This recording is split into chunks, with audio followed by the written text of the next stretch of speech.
তানভীর, খাটে আসো, আমার সাথে ঘুমাবে। খাটে আসলে তখন উল্টাপাল্টা কিছু করলে আমার দোষ নেই। তোমাকে কে দোষ দেবে? আমরা হাজব্যান্ড ওয়াইফ। তাহলে আমি রোম্যান্স করতে পারবো আপনার সাথে? রোমান্স বলতে? হাজব্যান্ড ওয়াইফরা যা করে বাসরাতে। আমি জানি না কি করে। আমি শিখিয়ে দেব। কিছুদিন আগে তানভীরদের কলেজ থেকে প্রায় 3টি বাস এসেছে আর এখানে একটা পিকনিকের মতো অনুষ্ঠানের আয়োজন করেছে ওদের কলেজের ছাত্রছাত্রীরা। স্টেজে কেউ একজন আসলেন বক্তৃতা দিতে, কিন্তু তানভীরের সেই দিকে কোনো মনোযোগ নেই। তানভীর তো বন্ধুদের সাথে আড্ডায় ব্যস্ত। যখনই ম্যাডাম তার মধুর মায়াবী গলায় থুক্কো তার ঝাঁঝালো কণ্ঠে বক্তৃতা দিলেন, তা শুনে আশেপাশের কুকুরগুলো পালালো। তানভীর সবার সামনে বসেছে, তাই ম্যামের চোখে চোখ পড়ে গেল। তানভীর, কি ব্যাপার? এভাবে তোমরা মনমরা হয়ে বসে আছো কেন? ভুলে গেছো যে আজ আমরা এখানে পিকনিক করতে এসেছি? না ম্যাডাম, আমরা মনমরা হয়ে বসে নেই, আমাদের মনটা আসলে অন্যদিকে। আপনিই তো তানভীর, জলদি গাড়িতে উঠুন। আজকে রোদের পরিমাণ বেশ কড়া, সেই সাথে গরমও পড়েছে বেশ। মাঝে মাঝে প্রকৃতির বাতাস আসলেও গরমটাকে ঠিক বিতাড়িত করতে পারছে না। রোদ থেকে বাঁচার জন্য বিকেলের সময়টাতে আমি ছাতা নিয়ে ম্যাচ থেকে বের হলাম। ম্যাচ থেকে বেরিয়ে কিছু দূর এসে যখন সূর্যের তাপ সহ্য করতে পারলাম না, তখন ছাতাটা মেলতে যাব, ঠিক তখনই দুটো গাড়ি আমার সামনে এসে দাঁড়ালো। একটা সাদা রঙের গাড়ি আর একটা কালো রঙের গাড়ি। আশেপাশে সব লোকজন এমন আকস্মিক গাড়িতে আসা লোকজনের আগমনে অবাক হয়ে আমার দিকে তাকিয়ে আছে। সাদা রঙের গাড়ি থেকে 5জন পুলিশ নামলো, সাথে একজন মেয়ে পুলিশও আছে। মেয়ে পুলিশের হাতে AK-47। মেয়ে পুলিশের নাম দেখলাম রিমি। দেখে মনে হচ্ছে মেয়েটা যতটা ওজন ভারী তার থেকে রাইফেলের ওজন বেশি। 5জন পুলিশ এসে আমার চারপাশে গোল হয়ে দাঁড়ালো। আমি ভয়ে একটা ঢোক গিললাম, ছাতাটা বন্ধ করে সামনে তাকিয়ে আছি। এবার কালো গাড়ি থেকে একজন কোট পরা ভদ্রলোক নামলেন, সাথে আরও 2জন মোটা গোছের লোক। কালো কোট পরা লোকটাকে আমি খুব ভালো করে চিনি, নাম মোশাররফ আহমেদ। উনি জামিল চৌধুরীর পার্সোনাল সেক্রেটারি। কিন্তু উনি এখানে কেন? পুলিশের মধ্যে অফিসার গোছের একজন পুলিশ বলল, তুমি তানভীর না, চলো আমাদের সাথে। আমি ভয় বললাম, স্যার আমি তো কিছু করিনি, আমাকে কোথায় নিয়ে যাবেন? আমার সামনে এতগুলো পুলিশ আর লোকজন আসাতে রাস্তায় থাকা পাবলিকগুলো সব চারপাশে এসে দাঁড়ালো। আমার তখন প্রচণ্ড লজ্জার ভয় কাজ করছে। মনে করার চেষ্টা করলাম আমি ঢাকাতে আসা অবধি কী করেছি। পুলিশে ধরার মতো তো আমি লাস্ট 15 দিন কিছু করিনি। মোশাররফ সাহেব বললেন, গাড়িতে ওঠো, তোমার সাথে স্যার দেখা করবে। কেন?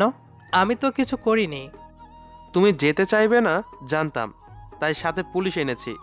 এখন যদি সহজ কথায় যেতে চাও তাহলে ভালো, আর না হলে আগে থানায়, এরপর মার, পরে স্যারের সামনে যাবা। এবার তুমি বলো কিভাবে যেতে চাও। আপনি মহাফাজিল একটা লোক, থানায় নিয়ে যাই, একটু মাইর দিলে ঠিক হয়ে যাবে। রিমি নামের পুলিশটি আমার দিকে তাকিয়ে কথাটা বলল। আমি পা থেকে মাথা অবধি দেখলাম মেয়েটার। পুলিশ বলে আজ ছেলেদের হুমকি দিয়ে কথা বলছে। আমি মোশাররফ আহমেদকে বললাম, আচ্ছা চলুন, কিন্তু কি হয়েছে সেটা বলুন। তোমার নামে কেস করা হবে, তাই আগেই পুলিশ নিয়ে তোমাকে তুলে নিয়ে যাচ্ছি। কেস? আমি কোনো খারাপ কিছু করিনি। করেছো, তোমার জন্য কেউ সুসাইড করতে যেয়ে এখন হসপিটালে। বিশাল কিছু করেছো জানো। একটু জ্ঞান ফিরলেই সে তানভীর তানভীর বলে চিৎকার করছে। যদি কিছু হয় তোমার জেল সুনিশ্চিত। মোশাররফ সাহেবের কথা শুনে চমকে উঠলাম। Suicide attempt? কে নিল? কে আবার আমার নাম বলল? না, কিছুই তো মনে পড়ছে না আমার। পুলিশ আমার হাত ধরে মোশাররফের গাড়িতে তুলবে, পিছন থেকে এমন সময় শুনে কে যেন তানভীর বলে ডাকলো। আমি ঘুরে তাকালাম, দেখি আমার রুমমেট এসেছে। রাকিব ওর নাম। রাকিবকে দেখে একটু সাহস পেলাম। রাকিব দেখ, আমি কিছু করিনি, ওরা আমাকে জোর করে তুলে নিয়ে যাচ্ছে। স্যার আমার কাজ শেষ, এবার আমার টাকাটা বুঝে দিন। মোশাররফের থেকে টাকা নিয়ে রাকিব আমার দিকে না তাকিয়ে চলে গেল। বুঝলাম ওর ইনফরমেশনে আমাকে রাস্তায় এখানে খুঁজে পেয়েছে। কোনো উপায় না পেয়ে গাড়িতে উঠলাম। গাড়ি চলা শুরু করেছে। মোশাররফ ভাই বলল, তোমার কি মনে একটুও দয়া মায়া নেই? কিভাবে পারলা থাকতে? দেখুন, আমি কিছুই বুঝতে পারছি না। আপনি কি বলছেন? দয়া করে বলবেন কি হয়েছে? মজা নাও মিয়া, তোমার জন্য নেহা ম্যাম হসপিটালে ব্লেড দিয়ে হাত কেটে কতটা রক্ত ঝরিয়েছে জানো? সাথে 5টা ঘুমের ওষুধ খেয়েছে। সব হয়েছে তোমার জন্য। আমি চুপ হয়ে গেলাম। এখন কি বলবো সেটাই মাথায় আসছে না। আমি জানালা দিয়ে বাইরে তাকালাম। নেহা এমন করবে আমি কল্পনাও করিনি। অবশ্য আদুরে মেয়ে, যা মন চাই তাই করবে। বাচ্চামো করতো, কিন্তু পরক্ষণে বলতো মজা করে করেছি। তাহলে এখন কেন ও এমন করলো? নেহা আমার স্টুডেন্ট। একদিন মেসে এসে দেখি আমার 4 জন বন্ধুকে হাসপাতালে নিয়ে যাচ্ছে ডাক্তার কর্মীরা। মেসের সামনে একটা বিশাল দামি গাড়ি দাঁড়িয়ে আছে। গাড়ির সামনে একজন ভদ্রলোক সিগারেট টানছে। উনি নেহার বাবা। আমি দৌড়ে সেখানে গেলাম। বন্ধুদের এমন অবস্থা দেখে বললাম, কি হয়েছে? নেহার বাবার লোক আমাকে ধরে নেহার বাবার সামনে নিয়ে আসে। আমার দিকে রাগী দৃষ্টিতে তাকিয়ে বলে, নেহা আমার একমাত্র মেয়ে। ও কষ্ট পেলে আমি নিজেই কষ্ট পাই। তোমাকে বিশ্বাস করে ওকে পড়াতে বলেছিলাম, আর তুমি ওর সরলতার সুযোগ নিয়ে আমার পরিবারের সম্মানহানি করতে যাচ্ছিলে। তুমি এমন আগে জানা ছিল না। পড়ানোর নাম করে আমার মেয়ের গায়ে হাত দিবা, সেটা তো আমি মেনে নেব না। এজন্য তোমার বন্ধুদের পিটিয়ে গেলাম। তুমি যেহেতু 1 বছর ধরে পড়াচ্ছ, তাই তোমাকে কিছুই বললাম না। তবে এই যে অপমান করলাম, এটার পরিমাপ তুমি নিজেও মাপতে পারবে না। কথাগুলো বলে উনি চলে যায়। আমি তখন বোকার মতো ওনার চলে যাওয়ার দিকে তাকিয়ে আছি। উনি যা বলল তা বিশ্বাস করতে আমার কষ্ট হচ্ছে। নেহা পড়ে অনার্স প্রথম বর্ষে। বড় ভাইয়ের আদুলে জামিল সাহেবের মেয়েকে পড়ানো শুরু করি। রোজ পড়াতে যেতাম। যে সময়টাতে পড়াতে যেতাম সে সময়টাতে বাসায় কাজের লোক ছাড়া তেমন কেউ থাকতো না। জামিল সাহেব চলে গেল। আমি সেদিন বিকালে ওদের বাড়িতে গেলাম। আমাকে দেখে জামিল সাহেব আর ওনার স্ত্রী অবাক হয়ে তাকিয়ে আছে। থাকারই কথা, আমি নাকি ওনাদের মেয়ের সাথে বেয়াদবি করতে গিয়েছি। এত ঘটনার পর আমি আবার ওনাদের বাসায় এসেছি। নেহার নাম ধরে জোরে কয়েকবার ডাক দিলাম। নেহা দৌড়ে সিঁড়ি বেয়ে নিচে নামলো, গায়ে টি শার্ট আর শর্ট জিন্স পরা। আমি নেহার দিকে তাকিয়ে জোরে জোরে বললাম, ভালো লাগছে তাই না? ওই, তুই আমার সামনে দাঁড়িয়ে বলতো, তোর দিকে কখনো ঠিকমতো তাকিয়েছি কিনা? কেন তুই তোর বাবাকে মিথ্যা বলেছিস? আমার এমন জোরে কথা বলাতে নেহা লাফ দিয়ে উঠল। আমি নিজেই অবাক হয়েছি, এত প্রভাবশালী একজন ব্যক্তির বাড়িতে এসে তার মেয়েকে ধমক দিয়ে কথা বলছি। জামিল সাহেবের দিকে তাকালাম। উনি বোকার মতো তাকিয়ে আছে, কিন্তু রাগটা তখন অনেক বেশি বেড়ে গিয়েছে। কেন তুই তোর বাবাকে বলেছিস আমি তোর গায়ে হাত দিয়েছি? তোর জন্য আজকে সবার সামনে অপমানিত হতে হয়েছে আমাকে। সব কিছু নিয়ে মজা করা ঠিক না। আর কখনো যেন তোকে আমি না দেখি, আর আমি কখনো তোর সামনে আসব না। কথাগুলো শেষ করে জামিল সাহেবের দিকে তাকালাম। যতটা রাগ ছিল সব রাগ প্রয়োগ করে বললাম, আপনার মেয়ে আপনাকে যা বলল সেটা শুনেই আমাকে পিটাতে গেলেন? তাকে জিজ্ঞাসা করুন আমি সত্যি বলছি নাকি মিথ্যে। জামিল সাহেব নেহার দিকে তাকিয়ে বলল, তানভীর যা বললো সব সত্য? তুই কি আমাকে মিথ্যে বলেছিস? হুম। নেহা দৌড়ে চলে গেল। আমি জামিল সাহেবের দিকে তাকিয়ে চলে আসলাম। মেয়েটাকে পড়াতাম বছরখানিক ধরে। আধুনিক পরিবেশের সাথে সে বড় হয়েছে। নেহা নয়, বরং এই পুরো বাড়ির সব মানুষের মধ্যে আধুনিকতার ছোঁয়া। নেহার মা হাতা কাটা ব্লাউজের সাথে শাড়ি পেঁচিয়ে পরেন। আমি প্রথম দিন তাকানোর পর আর সাহস হয়নি কখনো ওনার দিকে তাকানোর। কিন্তু যখন নেহাকে পড়াতে যাই দেখি নেহা শর্ট ড্রেস পরেই বসে আছে। প্রথমে ভেবেছিলাম নেহা বাড়ির সবার সামনে এমন পোশাকেই থাকে, কিন্তু না, আস্তে আস্তে জানতে পারি সে সবসময় বাহিরে কিংবা ভেতরে এমনভাবেই থাকে। ঠিকমতো পড়ার বিষয় ছাড়া কথা বলিনি নেহার সাথে। একদিন পড়াচ্ছি, নেহা বই ছাড়াই আমার সামনে এসে দাঁড়ালো। আমাকে নেহা বলল, তানভীর সাহেব, আমার দিকে তাকান না কেন? আমি কি দেখতে খারাপ? তোমার বই কোথায়? আমার দিকে তাকিয়ে বলুন না কেমন লাগছে। বই নিয়ে আসো। আপনি তাকাবেন কিনা বলেন, না হলে এই যে ছুরি দেখছেন এটা দিয়ে আমি এক্ষুনি হাত কাটবো। আমি নেহার দিকে তাকাই। ঠোঁটে গাঢ় লিপস্টিক, শর্ট ড্রেস, মুখে মেকআপ, চুলগুলো বেশ স্টাইল করে রাখা। আমার থেকে দূরে দাঁড়িয়ে মুচকি হাসছে। নেহা বলল, আমাকে কেমন লাগছে? ভালো। শুধুই ভালো? আর কিছু না? আর কি লাগবে? হট হট লাগছে না? ভালো করে দেখে বলুন তো হট লাগছে কি না। আজকে থাক, অন্যদিন পড়াবো। না, আগে বলুন কেমন লাগছে। সুন্দর। কেমন সুন্দর? আকর্ষণীয় নাকি এমনি? নেহা, তোমার আম্মুকে ডাকো। বাসায় কেউ নাই। সেদিন কোনো রকমে ওকে না পড়িয়ে চলে আসি। এরপর সুযোগ বুঝলেই নেহা আমার সাথে এমন করত। ইচ্ছে করে আমার হাতে হাত রেখে পড়া জানতে চাইতো। টেবিলের নিচ থেকে পা বাড়িয়ে আমার পায়ের সাথে মেলাতো। মাসখানেক এভাবেই যায়। একদিন পড়াতে এসে দেখি নেহা বসে আছে। আমি এসে বসতেই নেহা বলে, স্যার, আপনার গার্লফ্রেন্ড আছে? আছে। কেন? কে সে? নাম কি? কোথায় থাকে? কেন? তুমি জেনে কি করবা? কে সেই মেয়ে? দেখতে তো হবেই। ওকে সেখান থেকেই তুলে আনবো। চুপ করো, এক চড়ে তোমার দাঁত সবগুলো নাড়িয়ে দেব, ফাজিল মেয়ে। সেদিন নেহা আর কিছুই বলে না। আরও 10 দিন পর নেহাকে পড়াচ্ছি। ও আমার সামনের চেয়ারে বসে আছে। আমি পড়ানো শুরু করব। নেহা বলে ওঠে, গোল পোস্টে গোলকিপার থাকতেই পারে, তাই বলে কি গোল দেব না? মানে? আমি আপনাকে ভালোবাসি। আপনি যদি গ্রহণ না করেন এর ফল ভালো হবে না। কি বলো এসব? পড়াশোনায় মন দাও। বললাম না আমি আপনাকে ভালোবাসি। কেন ভালোবাসো? জানি না, তবে ভালোবাসি। আর আপনিও আমাকে ভালোবাসবেন। যদি না বাসেন আমি জোর করে ভালোবাসা আদায় করে নিতে পারি। আপনি জানেন না, আমি যা বলবো আব্বু সেটাই এনে দেবে। দেখুন না, আমার কাছে 3 কালারের আইফোন আছে। সবটা আব্বুকে বলতেই 1 ঘন্টার মধ্যে দোকান শুদ্ধ আমার সামনে এনে দিয়েছিল। আমার কাছে এগুলো মূল্যহীন। আমি আপনাকে চাই। আপনি আমাকে ভালোবাসেন কি না বলেন। কিছু না বলে সেদিন চলে আসি নেহাদের বাড়ি থেকে। তার 7 দিন পর নেহার বাবা এসে আমার বন্ধুদের পিটিয়ে গেছে। পেটানোর কারণ আমি নেহার গায়ে পড়ানোর নাম করে হাত দিয়েছি। তানভীর, গাড়ি থেকে নামো, স্যারের অফিসে এসে গিয়েছি। আমি মোশাররফ ভাইয়ের দিকে তাকালাম। উনি কথাটা বলল। আমি জানালা দিয়ে তাকিয়ে দেখি বিশাল অফিসের সামনে গাড়ি এসে থেমেছে।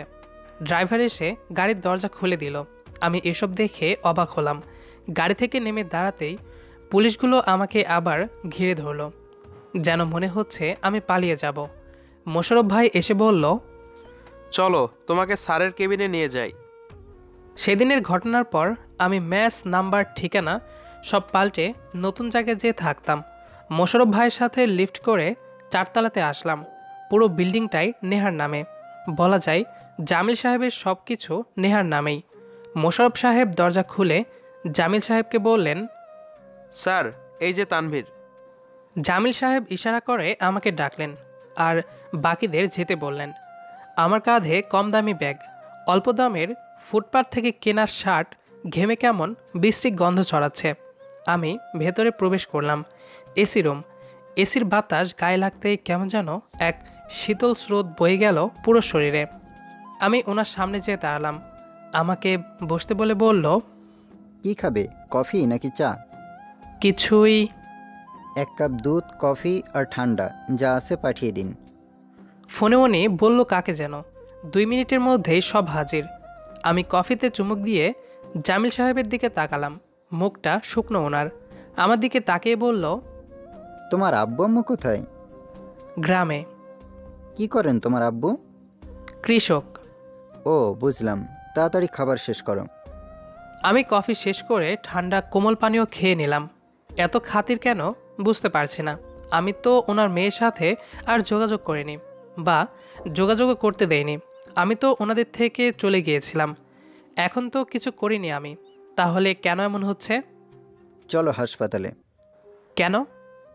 নেহা আছে, আরও তোমাকে দেখার জন্য পাগলামি করছে বারবার। কেন? তোমাকে দেখতে চাইছে, তোমাকে ভালোবাসে।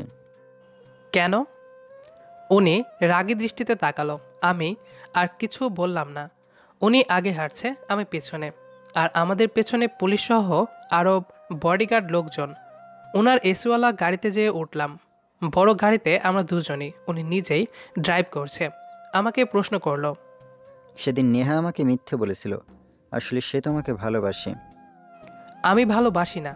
আমি তাকে এইসব বিষয় নিয়ে প্রশ্রয় দেইনি। জানি মেয়েটা অনেক বাচ্চামো করে, ওর সব বায়না আমি পূরণ করি, কারণ আমি ওকে অনেক ভালোবাসি। তুমি সেদিন চলে যাওয়ার পর নেহা কিছুই খায়নি, আমিও ওর জন্য খেতে পারিনি। সারা রাত ছাদে বসে কাটিয়ে দিয়েছে, আর আমি একটু পর পর দেখে এসেছি। এর 2 দিন পর থেকে ওর পাগলামো শুরু হয়। কত বোঝালাম, এমনকি আমাকে চড়ও মেরেছিলাম, কিন্তু ওর একটাই চাওয়া, আব্বু তানভীরকে ছাড়া আমি বাঁচব না, আমার ওকে লাগবেই। তুমি যতই অন্য জায়গায় বিয়ে দাও বা আমাকে মারো কিংবা বোঝাও বা কসম দাও বা যা খুশি করো, আমি তানভীরকে চাই, মানে চাই। ওকে ছাড়া আমি নিজেকে মেরে ফেলবো। তারপর থেকেও ঘুমের ওষুধ খেত, ছুরি দিয়ে একবার হাতও কেটেছিল, তবে সেটা সামান্য। দিন দিন ও অসুস্থ হয়ে পড়ছিল। ডক্টর দেখালাম, ডক্টরের কথা শুনে বোকা হয়ে যায়। ডক্টর বলল, স্যার কিছু বিষয় হলো, ভালোবাসার ব্যাপারে যদি একজন খুব বেশি অসুস্থ হয়, সে যদি ভালোবেসে পাশে থাকে তাহলে সেই রোগটা খুব তাড়াতাড়ি সেরে যায়। ঔষধের থেকে মাঝে মাঝে ভালোবাসার মানুষটার পাশে থাকাটা খুব কাজে দেয়। আপনি তানভীরকে ওর পাশে এনে দিন, দেখবেন নেহা খুব তাড়াতাড়ি সুস্থ হয়ে গেছে। এরপর তোমাকে খোঁজা শুরু করি। বিশ্বাস করো, তোমার উপর রাগ জমে আছে, তখনও ছিল, কিন্তু একটাই ইচ্ছে, আমার মেয়েকে বাঁচাতেই হবে, আর তুমি ছাড়া ওকে কেউ বাঁচাতে পারবে না। আমি যে ভালোবাসি সেটার পাশাপাশি তোমার ভালোবাসাটা ওর প্রয়োজন। প্লিজ তুমি আমার মেয়ের থেকে হারিয়ে যেও না। দরকার হলে তোমাকে আমার মেয়ের সাথে কথা বলা, ওর কেয়ার করার জন্য বেতন দেব, প্রতি মাসে 1 লাখ টাকা দেব, তবুও তুমি ওকে ছেড়ে যেও না। আমি মুচকি হাসলাম। উনি গাড়ি থামালেন। ঢাকা সিটি হসপিটাল, এখানে প্রায় সব রুম ভিআইপিদের জন্য, মানে এসি কেবিন, পর্যাপ্ত সুব্যবস্থা। আমি গাড়ি থেকে নামলাম, উনি গাড়িতেই থাকলো। আমাকে বলল, নেহা কত নম্বর কেবিনে আছে। আমি ওনার দিকে তাকিয়ে বললাম, স্যার টাকা দিয়ে সব কিছু মাপতে নেই, আল্লাহ চাইলে আপনাকে আমার থেকেও গরিব করে দিতে পারে। ভয় নেই, আমি আপনার মেয়ের থেকে যাচ্ছি না, থাকবো। তবে হ্যাঁ, আপনার কোনো দয়া বা উপকারের মধ্যে না। নেহা যদি আমার সাথে ভাঙা বাড়িতে থাকে তবেই থাকবো। আমি আর দাঁড়ালাম না, হাসপাতালের মধ্যে প্রবেশ করলাম। রিসিপশনে নেহার কেবিনের ব্যাপারে জেনে লিফট করে নেহার কেবিনের কাছে আসলাম। রুমের চারপাশে সিকিউরিটি ভর্তি। আমি ওনাদের বললাম, এসবের দরকার নেই, আপনারা চলে যান, নেহা আর কোনো পাগলামো করবে না। সিকিউরিটির কেউ হয়তো নেহার বাবাকে ফোন করলেন, তারপর দেখলাম সবাই চলে গেল। হয়তো তিনি বলেছেন, ভয় নেই আর, নেহা এখন ঠিক আছে। আমি দরজা ঠেলে ভিতরে প্রবেশ করলাম। এসি রুম, রুমের একপাশে ফলের দোকান, যেন সব রকমের ফল এনে রাখা। নেহার দিকে তাকালাম, ঘুমাচ্ছে ও। আসলেই অনেক শুকনো হয়ে গেছে, যেন ঠিকমতো না খাওয়ার জন্য এমন হয়েছে। আগের থেকে চিকনো হয়ে গেছে। আমি টুল নিয়ে নেহার পাশে বসলাম, বালিশের পাশে ওর ফোন রাখা। কি জানি মনে হলো, হাতে নিলাম। নেম লক করা। কৌতূহলী হয়ে আমার নাম লিখে ইন্টার দিতেই লক খুলে গেল। ওয়ালপেপারে আমার ছবি। ছবিটা হলো আমি নেহাকে পড়াচ্ছি সেই সময়ের। নেহা দেখতে খারাপ, সেটার জন্য ওর থেকে কখনো দূরে থাকেনি। নেহা হলো আমাদের থেকে বড়লোক প্রভাবশালী লোকের মেয়ে। আমার সাথে থাকলে ঠিকমতো খেতে পারবে কিনা সন্দেহ। নিজেই তো একবেলা খাবারের টাকা জমিয়ে পরের বেলা পেট ভরে খেতাম, যেন এর পরের বেলা না খেতে হয়। সেখানে নেহাকে নিয়ে স্বপ্ন দেখাটাই তো বোকামি। কথাগুলো ভাবতে ভাবতে কখন যে নেহার হাত ধরেছি খেয়াল করিনি। নেহা যেন কেঁপে উঠল। আমি হাত ছাড়িয়ে নিলাম। কয়েক সেকেন্ড পর শুনতে পেলাম, হাত কেন ছাড়িয়ে নিলে, ধরে রাখো। নেহার মুখের দিকে তাকালাম, চোখ মেলে তাকিয়ে আছে আমার দিকে। আমি ওর হাত ধরলাম। নেহা বলল, আমি জানতাম তুমি আসবে। কোথায় চলে গিয়েছিলে? আমাকে অনেক বেশি ভালোবাসো, তাই না? কোনো সন্দেহ আছে? আসলে ছোট থেকেই ঘরের বাইরে যাইনি। গার্লস প্রাইমারি স্কুলে পড়েছি, একটু বড় হয়ে গার্লস স্কুল, তারপর গার্লস কলেজ। ভার্সিটিতে উঠে হাতে গোনা কয়েকটা ছেলের সাথে পরিচিত হয়েছিলাম, কিন্তু ওরা আমার থেকে আমার শরীর দেখত বেশি। ব্যাপারটা তখন এনজয় করলেও যখন তুমি পড়াতে আসো তখন থেকে খেয়াল করি তুমি আমার দিকে তাকাও না। একদিন তাকিয়েছিলে, তাও লুকিয়ে লুকিয়ে। কবে জানো? যেদিন আমি শর্ট ড্রেস আপ ছেড়ে 3 পিস পরেছিলাম, তখনই বুঝেছিলাম তুমি অন্য সব ছেলেদের মতো না। এরপর ওই ছেলেদের সঙ্গ ত্যাগ করি। প্রথম প্রথম তোমার সাথে মজা করার জন্য আসলে দেখতে চেয়েছিলাম তুমি আমাকে কেমন করে দেখো, তাই ইচ্ছে করেই শর্ট কাপড় পরতাম। কিন্তু তুমি একবারও তাকাতে না। পরে খুব রাগ হতো, বারবার মনে হতো আমি কি সুন্দরী না? সব ছেলে তাকালেও তুমি কেন তাকাতে না? কি নেই আমার মাঝে? রাগ করে ভেবেছিলাম তোমাকে প্রেমের ফাঁদে ফেলবো, এরপর কষ্ট দেব, কিন্তু তুমি এতেও সাড়া দিলে না। প্রচুর রাগ হতো তোমার উপর, যেখানে আমার জন্য ছেলেরা মরতেও রাজি, আর তুমি? রাগ থেকে আস্তে আস্তে কখন যে ভালোবেসে ফেলেছি বুঝতেই পারিনি। এক সময় খেয়াল করি তোমার উপর রাগ নেই, তাই তো জানিয়েছিলাম ভালোবাসি, কিন্তু তুমি না করে দাও, কোনো উত্তর দাওনি। আমি কি করব? কষ্টে রাগে বাবাকে বলি তুমি আমার গায়ে হাত দাও। না না, বাজে কথা বলো। ভেবেছিলাম এ ব্যাপারে তুমি আমার সাথে কথা বলবে, ভেবেছিলাম আব্বু এসব শুনে তোমার সাথে আমার বিয়ে দেবে, কিন্তু না, সব উল্টো হয়ে গেল। তুমি হারিয়ে গেলে আমার থেকে, আমি এটা মেনে নিতে পারিনি। তাই আর নিজেকে বাঁচিয়ে রাখতে ইচ্ছে করছিল না। নিজেকে মেরে ফেলতেই কত কিছু করলাম। এখন দেখো তুমি আমার সামনে। বলেছিলাম না আমি তোমাকে চাই মানে চাই। বলো না, ভালোবাসবে নাকি এখনো এমন করে থাকবে? আমি নেহার কথা শুনে চুপ হয়ে গেলাম। আমার প্রেমে পড়ার গল্প শুনে আমি নিজেই অবাক হয়েছি। এইটা কোনো কথা? আমি কিছু বললাম না। জানি না কোথা থেকে সাহস চলে এলো। নেহার ঠোঁটে আলতো করে চুমু খেলাম। নেহা সাথে সাথেই শোয়া থেকে উঠে বসলো। আমি হা হয়ে গেলাম। ও না অসুস্থ ছিল? তুমি না অসুস্থ? কিন্তু সেরে গেছে তোমার চুমুতে। তাই নাকি? শুনলাম তুমি কিছুই খাওনি। তুমি যদি খাইয়ে দাও তাহলে খাবো। দেব, কিন্তু নেহা একটা কথা। বলো। আমার সাথে থাকতে পারবা ভাঙা বাড়িতে? ঠিকমতো খেতেও পারবে না, এসি রুম নয়, বরং গরম ফ্যানের বাতাসে থাকতে হবে তোমার। পারবে তো? গাধা, এটা কোনো শর্ত হলো? তুমি শুধু আমার পাশে থাকলেই হবে। ক্লান্তি শেষে রাতে ঘুমানোর সময় তোমার বুকে মাথা রেখে ঘুমানোর সুযোগ দিলেই হবে। আমি বলছি না ভালোবেসে গাছতলায় থাকবো, কারণ এগুলো বিশ্বাস করবা না। তবে হ্যাঁ, এটা বলবো যে তুমি যেখানে রাখবে আমি সেখানেই থাকতে পারবো, কারণ তুমি কষ্ট করে যদি সেখানে থাকতে পারো, আমি কেন তোমার সাথে থাকতে পারবো না? নেহার কথা শুনে আবারও স্তব্ধ হয়ে গেলাম। এবার সাহসটা বেড়ে গেল বহু গুণে। আমি নেহার ঠোঁটের দিকে এগিয়ে যাচ্ছি। তখনই নেহা বলল, এই, এসব কি হচ্ছে? আব্বু সব দেখছে। দেখছে মানে? ওই দেখো সিসি ক্যামেরা। আব্বু সবসময় আমাকে খেয়াল রাখার জন্য এমন করে রেখেছে। তখনই ফোন বেজে ওঠে নেহার। নেহা রিসিভ করে স্পিকার অন করলো। মনিটর বন্ধ করে দিয়েছি, কেউ দেখবে না তোদের। বাট ওটা হাসপাতাল, বাসর ঘর না।